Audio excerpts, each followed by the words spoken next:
Assalamualaikum warahmatullahi wabarakatuh. Perkenalkan, nama saya Naila Saskia dengan NIM 202440640517. Di sini saya akan menjelaskan materi tentang dampak globalisasi terhadap pendidikan.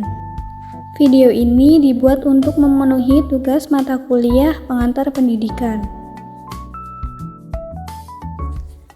Sebelumnya saya akan membahas apa pengertian globalisasi. Globalisasi merupakan sebuah proses yang menghubungkan masyarakat di seluruh dunia tanpa mengenal batasan wilayah. Globalisasi pada hakikatnya melibatkan penyebaran gagasan-gagasan yang diajukan dan kemudian diterima serta diikuti oleh berbagai negara, yang pada akhirnya menghasilkan kesepakatan bersama yang menjadi pedoman global. Dan selanjutnya, apa saja sih pengaruh globalisasi terhadap dunia pendidikan? Pengaruh globalisasi dalam pendidikan dapat dilihat dari dampak positif dan negatif yang dijelaskan melalui beberapa poin berikut. 1.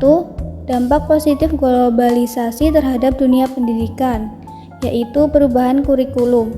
Kurikulum kini telah menekankan pengembangan keterampilan abad ke-21 seperti berpikir kritis, kreativitas, komunikasi, dan kolaborasi yang diintegrasikan dalam berbagai mata pelajaran. Selanjutnya, teknologi dalam pendidikan. Penerapan teknologi informasi dan komunikasi atau TIK dalam pembelajaran telah mengubah wajah pendidikan di Indonesia. Peningkatan akses terhadap sumber belajar digital telah membuka peluang bagi siswa dan guru untuk memperluas wawasan mereka. Yang kedua yaitu dampak negatif globalisasi terhadap dunia pendidikan, yaitu bahaya dunia maya. Dunia maya, meskipun memberikan kemudahan dalam mengakses informasi, juga membawa dampak negatif bagi siswa. Beragam materi berbahaya yang dapat mempengaruhi mental dan moral siswa banyak tersebar di internet, seperti konten pornografi, ujaran kebencian, rasisme, kekerasan, dan kejahatan lainnya. Selanjutnya yaitu ketergantungan pada teknologi. Ketergantungan pada teknologi seringkali menyebabkan mereka kehilangan semangat dalam proses belajar mengajar tanpa dukungan perangkat teknologi tersebut.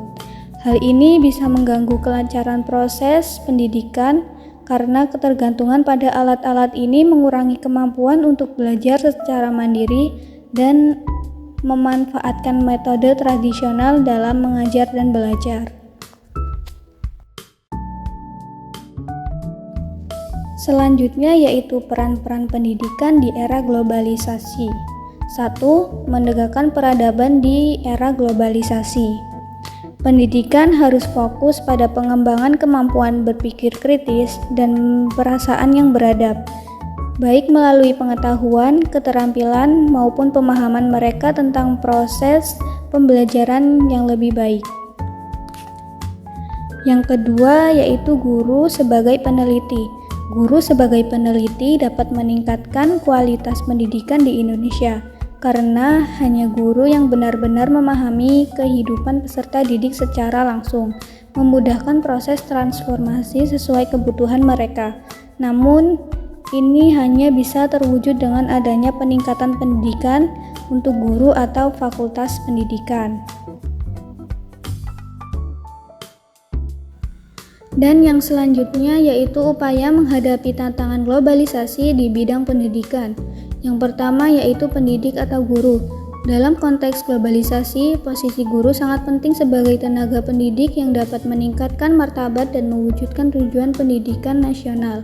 Tujuan utamanya adalah untuk mengembangkan potensi peserta didik, tidak hanya dalam hal kecerdasan dan keterampilan, tetapi juga dalam aspek keimanan dan ketakwaan. Yang selanjutnya yaitu peserta didik atau siswa. Pada saat ini, siswa harus cerdas dalam membuat keputusan yang tepat, Meskipun internet menawarkan banyak manfaat seperti sumber informasi untuk belajar, jika digunakan untuk hal-hal negatif seperti mengakses konten pornografi, itu akan memberikan dampak buruk bagi perkembangan mereka. Yang ketiga yaitu orang tua atau keluarga. Orang tua atau keluarga memegang peranan penting sebagai tempat pendidikan pertama bagi anak sebelum mereka terpapar dunia luar. Mereka bertanggung jawab untuk memberikan dasar-dasar pendidikan yang akan mempengaruhi perkembangan anak di masa depan. Yang terakhir yaitu lingkungan. Lingkungan memiliki pengaruh besar terhadap perubahan perilaku dan kepribadian seseorang. Karena berbagai pengaruh dapat muncul dari interaksi dengan teman sebaya maupun orang lain. Sekian video presentasi dari saya. Jika ada kesalahan, saya mohon maaf. Saya akhiri. Wassalamualaikum warahmatullahi wabarakatuh.